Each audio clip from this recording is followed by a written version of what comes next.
اوس راځي یو مؤرخ لیکلی دی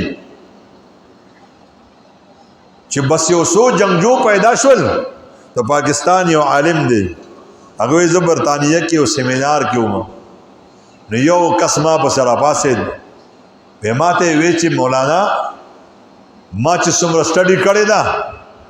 بس پیغمبر علیه السلام دنیا ته تشریف راوړو یو څو جنگجو ملګری وسره ملګری شو مکه مکرمه طائف حنین غیر چاپیر خیبر دا علاقې فتح کړې او په دې باندې خپل حکومت قائم کړو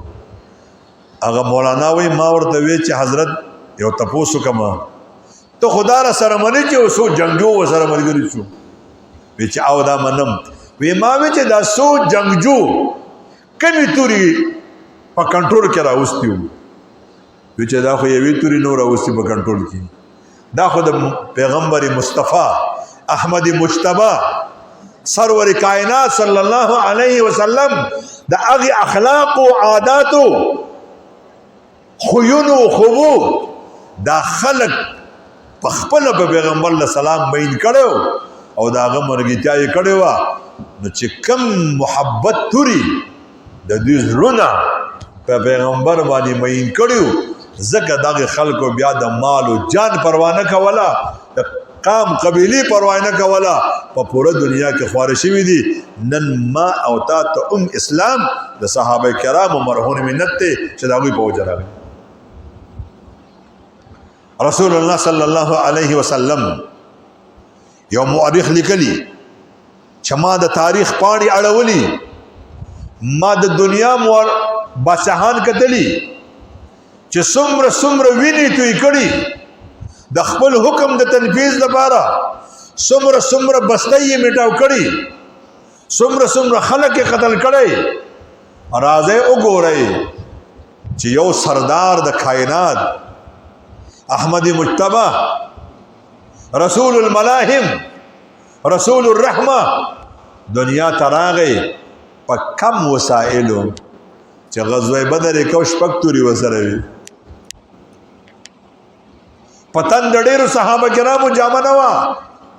په خپو باندې پیزار نه و په سر باندې ټوپۍ پټکې نه و په کم وسایلو په کم وخت کې په 30 کاله زندګۍ کې په کم خلکو تاوان سره 27 غزوات کړي د تاریخ پاڼې اوچته کوي چې په 27 غزواتو کې څومره خلک صحابه کرام شهیدان شوي څومره مخالفین مړه دي تاسو به حیران شئ چې په دومره کم وخت په دومره کم حالاتو کې څنګه د دواړو جهانو سردار مبارک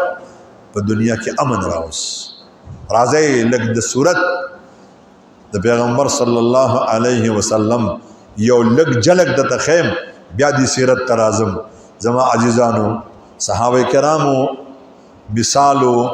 پخپل مابین کې د قرب و جوار په حواله د درجه په حواله مونږ منو په دې زمانہ کې منو بعضی اولیاء په درجه کې غټ بعضی د اولیاء په درجه کې کم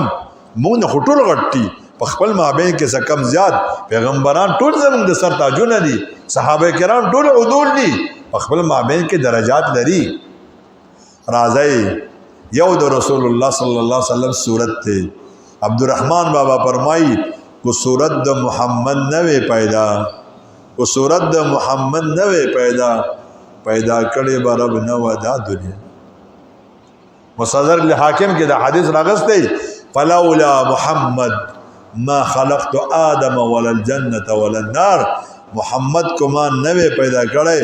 ما به آدم نو پیدا کړي ما به جنت نو پیدا کړي ما به دوزخ نو پیدا کړي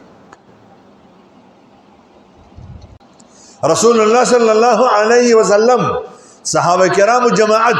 چې پیغمبر علیه الصلاۃ والسلام ته قتل پدې کې هغه صحابه کرام هم دي چې درجه ډیره اوچته ده خو په صورت کې د پیغمبر علیه السلام نه ډیر کمی خبرې نه کوي مدینه منوره ته خدای تاسو بوزي اے عاشقان خدای دې مدینه منوره ته تاسو بوزي 14 کاله په مدینه منوره کې یو شیخ درس کړی د یو دوه نوجوانانو په ګنبد خضرا په رنګ باندې جګړه رااله یو و چې دا په روسکني رنګ په شانتې رنګ ورکړی بل و چې نه دا لږ بدل ورکړی اوس دا فیصله به څوک کوي نو دواړه را روان شوي د دې شیخ صاحب نه به تپوس وکړو ځکه د خو شپاړس کاله دلته تېر کړو دلته به د هر کال رنګ معلوم وي هغه شیخ صاحب د چرالل هغه ته یې حضرت مونږ خپل مابین کې تنازع ده زه هم دا رنګ په روسکني په شانتې دی دی وی نه دا بدل دی ته خو دلته ډېر پاتې شوې تا به ډېر لیدلي هغه وی دواړه زما خوا ته راشئ چې دواړه رالل وی دا سترګې ما ته دې خوا کوي چې زه ستاسو دا سترګې ښکل کړم زما 14 کاله په مدینه منوره کې وشو ما په 14 کاله کې یو ورځ ګنبد خضرا ته بره نه دي کتلي الله دا کمال ادب ما ډېر مشایخ کتلي چرته رسول الله صلی الله علیه وسلم روزه ته داسې مخامخ نه دی راغلی سلام دپاره ډېر لرې نه سلام کوي کمال ادب شیخ زکریا نور الله مرقده مدینه منوره کې واحد هستی ده چې دی به د جنت البقیع نه راته وزیر اعظم ته اجازه نشته دی به د جنت البقیع نه راته د دې ویل چیر چې براغی ټول خلق به ورته پاسېدل جاء سیدنا جاء شیخنا زموږ شیخ راغی مدینه منوره کې درس کوي یو دوه هندوستان د سادات رالل چانه تپوس وکړو چې موږ سلام لزو خو موږ نابلده یو موږ نه چل نه راځي داسې څوک شته چې موږ بوځي چا ورته وي تاسو د هندوستان نه وي او خدای خو نیکبخته کا دلته د هندوستان غټ شیخ دی دا دواړه رالل شیخ محمد زکریا نور الله مرقده سامنے کېناستل وی حضرت زمونږ یو درخواست دی موږ یو سادات او موږ رسول الله صلی الله علیه وسلم روزې ته تلو غواړو هغه داسې سادات نو چې ګیري الټه خریلي سید دې ته نه چې وایي چې ګیره به الټه خري سید دې ته وایي چې د چهرې ته ګوري او تا ته د خپل بابا رنګ پکې ښکارېږي هغه نوجوانانو شهزادګانو شیخ زکریا نور الله مرقده ورته وفرمایل زه تاسو بوزم خو په یو شرط هغوی حضرت څه شرط دی یو سید به زمانه یو طرف ته یې بل به زمانه بل طرف ته یې کو تاسو دواړه یو طرف ته کېږئ یا زما پسې شاته راځئ بیا زه تاسو نه بوزم هغوی ورته حضرت بالکل دقسې بوزو دواړو روان کو او چې دواړه لاړل سامنے رسول الله صلی الله علیه وسلم روزې مبارکې ته ودرېدل او سلام یې پیش کو د دواړو شهزادګانو ته وایي دا مخامخ مواجهه شریف ته دې ځنه خپل بابا ته سلام پیش کړي بیا ابوبکر صاحب ته سلام پیش کړي بیا دې خوا چا ورته حضرت دا دومره غټ شرط یې ولې ولګاو وی اصل خبره دا ده چې ما ته خپل حالت معلوم دی زه روزې ته نشم مخامخ کېدی خو ما ته دا پته ده چې دا دواړه د رسول الله صلی الله علیه وسلم وصي دي دا دواړه چې مخامخ شي دوی د رسول الله صلی الله علیه وسلم خامخا ګوري چې زه د دوی په منځ کې ولاړم نو ما باندې به نظر لګي دا کمال ادب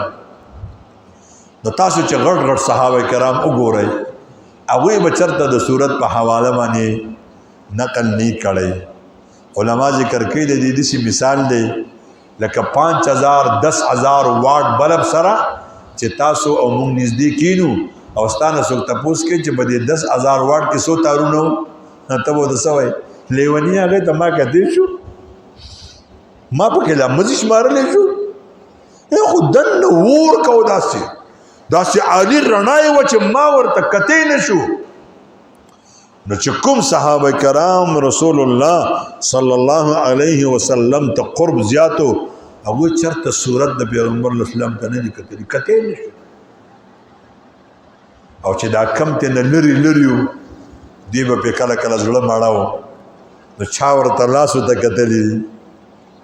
نو تاریخ لیکلی دی چې لاس یې داسې و چا ورته ګوتو مبارکو ته کتلي نو هغه لیکلي چې ګوتې مبارک یې داسې وي چا یې ننګو مبارکو ته کتلي چا یې سترګو مبارکو ته کتلي چا یې شونډو مبارکو ته کتلي چا یې غوږونو مبارکو ته کتلي چا یې د سر لکیرې مبارکې ته کتلي چا یې د ویښتو په منځ کې شبې ته کتلي چا د پیغمبر علیه السلام غاښونو مبارکو ته کتلي چای هغه نور ته کتلی چای پندو مبارکو ته کتلی هغه صحابه کرامو د تاریخ پاڼې د دین مزینی کړی دي چې زموږ د جانان مبارک قدمونه مبارک داسي پندای مبارک داسي لاسونه مبارک داسي زلب مبارک داسي سترګې مبارک داسي عروض مبارک داسي بڼې مبارک داسي وګونه مبارک داسي دا مونږ باندې الله مهرباني کړې ده چې زموږ د پیغمبر صلی الله علیه وسلم ټوله تذکره الله په قران کې کړي او د دې صحابه کرام په مونږ زرها احسانات چې دا یې مونږ ته را رسولي دي په کتابونو کې